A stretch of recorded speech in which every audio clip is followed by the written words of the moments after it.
Hello, good afternoon. Grace be unto you and peace from God our Father and from the Lord Jesus Christ. I'm going to wait for a few minutes, wait for more of you to come in, wait for more of you to join us today, and just have a little brief something today. Most of you know I try not to be out there too long.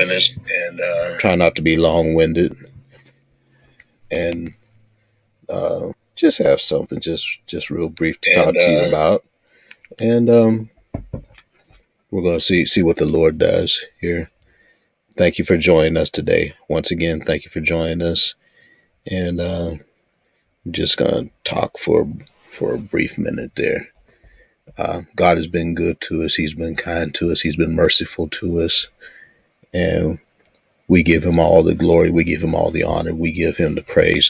I'm going to wait for more of you to come in, wait for more of you to come on. And we just believe the Lord to speak to us today, to talk to us today, to speak to our hearts today. So we're gonna go into this here, and of course there are some technical difficulties here as well. It seems like I've been dealing with these technical difficulties the last couple of weeks or so. So that's something that we need to get a handle on here. And okay, that should handle that. Once again, thank you for joining us today, and we just believe God to speak to our hearts today, to speak to our minds today. It's a beautiful day today, and thank God for the sunshine. And well, even on a cloudy day, God is still good. Even on an overcast day, we can still say, "This is the day that the Lord has made. We will rejoice and be glad in it." So, once again, thank you for joining us today. And I'm gonna give it maybe another 30 seconds or so, and then we're gonna just talk a little bit. Thank you to our friends and partners of Empowerment Family Worship Center, especially those from Empowerment. I really, really appreciate you. I really love you all. I appreciate your support, and thank you for sticking with this crazy man. Thank you for hanging out with me a little bit, and it's a good thing. And I say friends and partners. There's one young man. We're going to have him on again. He's gonna he's gonna speak to us today. No, not today, but he's gonna speak to us again. We're gonna have him on again, and he's been a blessing to my wife and I, and I thank God for him. Waiting for these numbers to go up a little bit, ever so slightly, um, and we're gonna move on into the word. Um, a lot of times God will use your circumstances that you deal with during the week, or issues that you deal with during the week, um, and kind of shapes and forms your ministry, shapes and forms the word that you put out there. And this is one of those cases. And I'm going to move on now. I'm going to move on. Thank you for my wife, my better half, even though she's not in town at the moment, but she's still supporting me, and I'm grateful for that. Like I always say, a lot of things don't get done without her doing it, and I appreciate her. And we're gonna move on. We're gonna move on. We're gonna move on. Father, thank you for your word in Jesus' name. Amen. If you want to be a blessing to this ministry, as many of you know, we have several streams you can follow. We have Tithely, we have Givelify, we have Cash App, and it's all scrolling at the bottom of your screen right now. Cash App is Empower WPA, $ Empower WPA. Tithely is Empowerment Family Worship Center, Washington, Pennsylvania. Make sure you find the one in Washington, Pennsylvania. Tithely is Empowerment FWC of Washington, Pennsylvania. Of course, you can always go through the regular snail mail of sorts.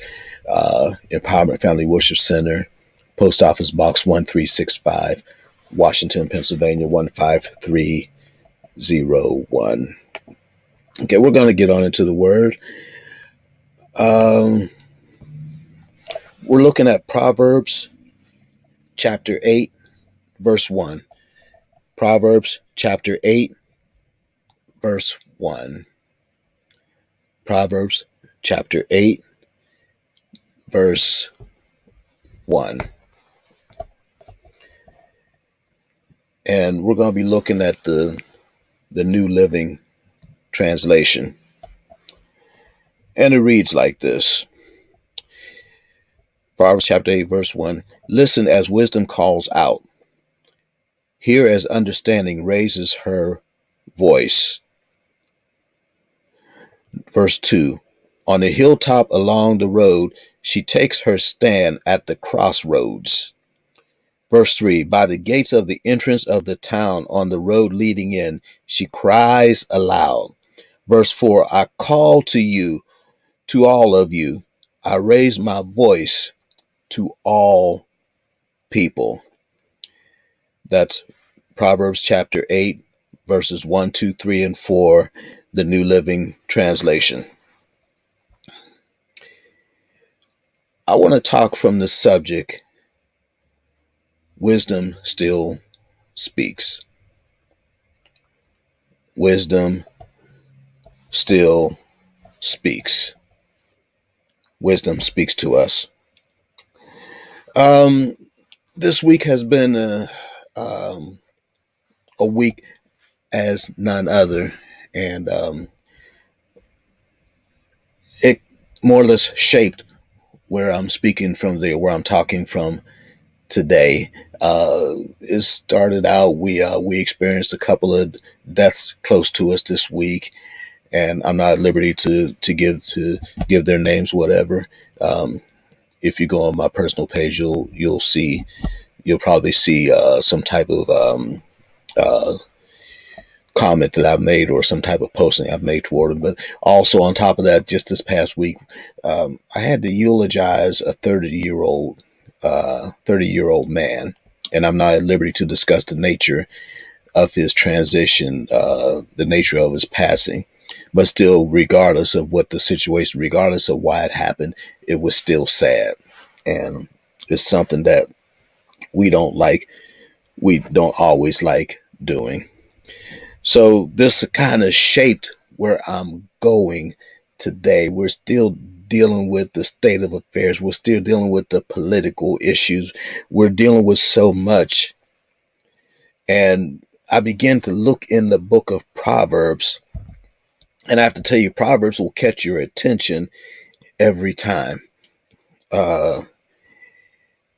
In light of so much that is going on, to me, Proverbs has timeless truths written into it.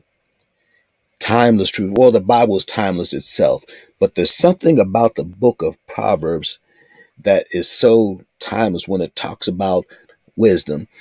We know, I mentioned this the other week, most theologians say that Proverbs was written by the middle-aged Solomon.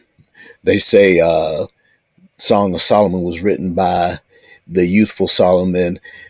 Ecclesiastes was written by Solomon in his old age, but they say Proverbs was written by the middle-aged Solomon, and a lot was written to his son. That's what a lot of theologians will tell you. So this will catch your attention every time. And I begin to think about the fact of everything that's going on, with all the illnesses, with all the sickness, with all the deaths. We're not turning a blind eye. We know what's going on up in Minnesota, on two fronts, with the trial and with the shooting that just happened by the police officer. We're not. It's not like we're turning and looking the other way. We know what's going on. Many of you have lost loved ones this year. You've lost loved ones to all manner of sickness, all manner of diseases. You've lost loved ones to COVID. So it's just been across the board of sorts. So when this began to come to my mind, the first thing I said is, what is wisdom saying to us? What are we hearing the voice of wisdom saying through all this, in the midst of our grief, in the midst of our sadness, in the midst of our anger? What is wisdom saying to us? One of the things that we ask God for a peace that passes all understanding in the midst of the storm, in the midst of everything that we're doing, in the midst of the tears. We ask God for peace. And I'm gonna get onto the wisdom, but this is just in my mind for a minute. We ask God for peace when we should be freaking out. We're asking God for peace when we're just going through all the paces. We're asking God for peace when you should be going under the pressure. The pressure is so heavy on you. When you should be going under, there is a peace that passes all understanding that the person next door can't really understand. The legendary Mark Twain, I said this a couple of weeks ago, the legendary Mark Twain, he made a comment one time, and there's so much wisdom in that comment that he made. He said the two most important days in your life are the day you were born and the day you figure out why. The day you were born and the day you figure out why. And in the midst of the lives that were lost this week, I just begin to think, when they bury you and they put that headstone over top of your grave, it will have your name, and then below that, the year you were born, followed by the year you transition. Maybe they might put the date you were born, the date, but it's basically the year you were born and the year that you transition. In between that is a dash. So that dash sums up all of the 20, 30, 40, 50, 60, 70, 80, 90, in some cases 100 plus years, is all summed up in that little etch in between the day you were born and the day that you transition. And usually uh, you ask the question, who's going to remember the dash? What is the dash saying about your life? What type of legacy have you left?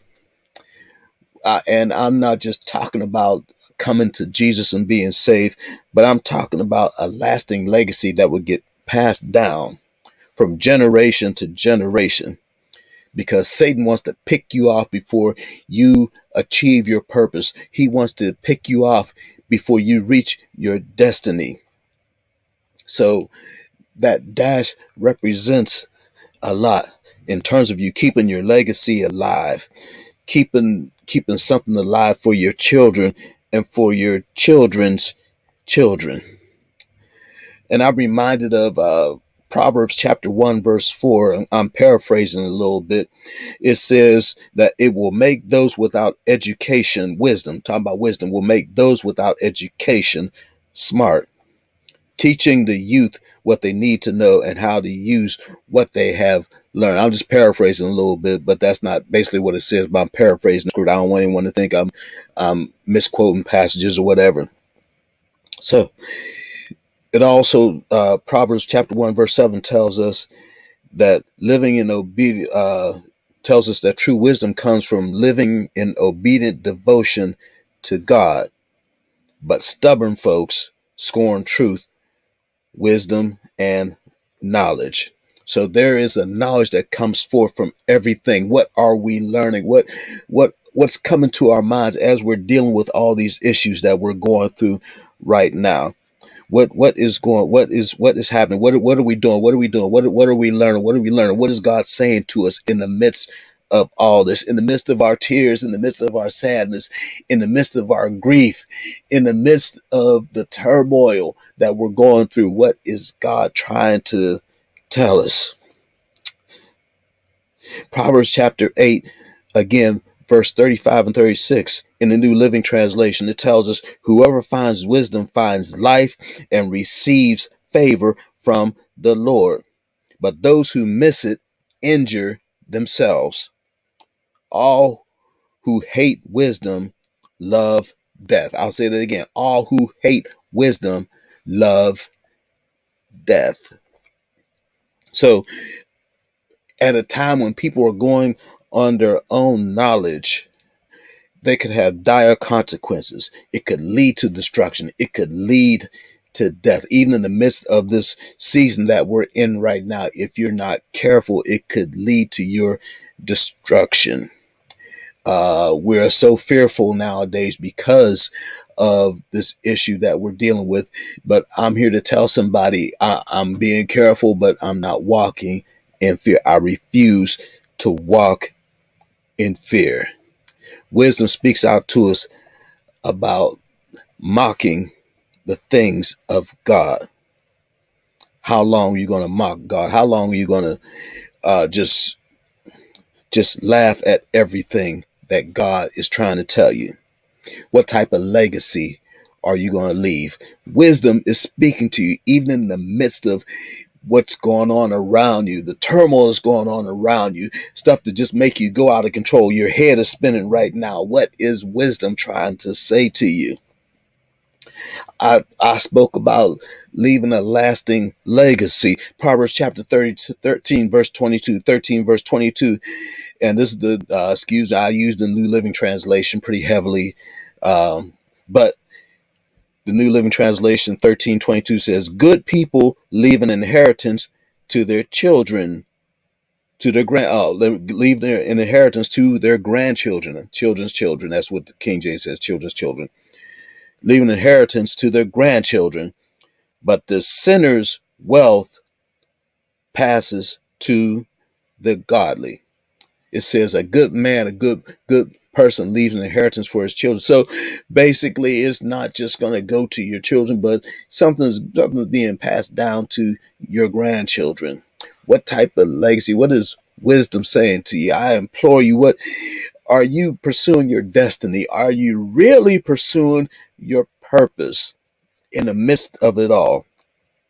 And like I said, I'm not just talking about coming to Jesus. I'm talking about something that will last. I told you with that little etch, that little dash sums up everything that you've done in your lifespan, good or bad. It's talked about in that little etch. There's a statesman. He's known as one of the founding fathers of this country, and on his memorial, there are certain things that are mentioned, but there are certain things that aren't mentioned. There are certain things that he could be proud of, but I'm all but certain there are certain things that he is not proud of. Certain things that he did in his life. All that, good, bad, indifferent, is all summed up in that little dash. I'm here to tell you, you need to seek the wisdom of God in everything that you do, because there are three types of wisdom. There is the wisdom of man, there is the wisdom of Satan, and there is the wisdom of God. I implore you to seek out the wisdom of God in everything that is going on, everything that is going on. God, what are you saying? And we thank God that he will give you a peace in the midst of the storm. Yes, that's right. In the midst of the storm, there is peace. Yes, yes, yes, yes. So even in the midst of the storm, wisdom is still speaking to us. And when wisdom speaks, you have to listen, because when it speaks, it's usually at a time when it may not be inconvenient, when you want to go your own direction, when you want to do what you want to do. The pleasures of sin for a cease. Anyway, so wisdom is talking to us. Are you listening? When they bury you, what will they remember about you? What will that mark say about your life? What will people remember you by? Wisdom is speaking. As a matter of fact, how will people react to you today based on how you handle your knowledge, based on how you handle your behavior? How are you speaking to the person next to you? How are you reacting to the person next to you? How are you treating the person next to you, the person sitting next to you? When I say sitting next to you, I'm not talking about a literal seat, but I'm talking about the person next to you, the person that you come in contact with. How are you treating them, or how are you mistreating them? How are you reacting to them? How are you talking to them? What do you say to them? Wisdom is speaking. Wisdom is knocking. Yes, wisdom is knocking. Wisdom is crying. She's up on the mountaintop crying, crying out loud. Is anybody listening? In the midst of the silence, in the midst of there not being any noise, wisdom is still speaking. When you go outside at nighttime and you don't hear a word, you don't hear the person in the crowd, you don't hear the traffic going back and forth. All you hear is just the nighttime, the crickets or whatever. Even in that, there's still a voice speaking to you. What are you doing with your life? What are you doing with your purpose? What are you doing with your destiny? Where are you going? Wisdom is speaking.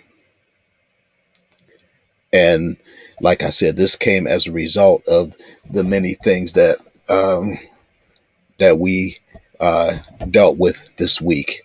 Some of the issues that we dealt with this week, not in our lives, but not in our personal lives, but in dealing with the issues of other individuals. Wisdom is still speaking. Are we listening? If this ministry has been a blessing to you, once again, I'm going to tell you again, if you want to be a blessing to this ministry, the hardest part for me to do, the hardest thing for me to say in all this is that you can be a blessing to this ministry by going through Cash App, $Empower WPA, or through Tithely, uh, Empowerment Family Worship Center of Washington, Pennsylvania, or Givelify, Empowerment FWC of Washington, Pennsylvania. And of course, our mailing address is Empowerment Family Worship Center, P.O. Box, Post Office Box 1365, Washington, Pennsylvania 15301. Once again, I implore you to listen to the voice of, listen, what is God saying to you through all this, because God is speaking even in the midst of everything that is going on, even in the midst of everything that is going around you. God is still speaking, even in the midst of the fights, even in the midst of the gun battles, even in the midst of all the nuisance activity that is going on. What is God saying to you? Wisdom is speaking. One of the things you gotta do is give your life to the Lord. That's the first thing. That's a given. That's a given. But even after that, what is God saying to you? Life and godliness. Life and godliness. Life and godliness. Wisdom is still speaking. God bless you.